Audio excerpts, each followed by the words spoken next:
机长意识到自己已经死了，但飞机还在飞行。他找到拥有阴阳眼的大美，请求大美拯救飞机上的乘客，阻止悲剧的发生。说完便离开了。于是焦急的大美告诉自己的闺蜜，要有一场重大飞机失事。他们一个个的打给航空公司，追问哪架飞机还没有安全着陆，但航空公司根本不信他们的鬼话。这时，整个小镇突然发出震耳欲聋的声音，一架飞机缓缓划过屋。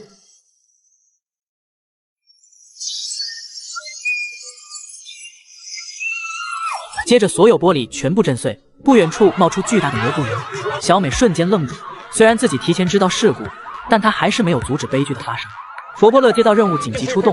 此时的飞机坠毁的只剩下半个甲。佛波勒紧急救火，但遍地都是衣物残渣，甚至不见乘客的尸骸。这时大美走出去一看，直接惊出了你手机里第3个表情。小镇上涌现出无数幽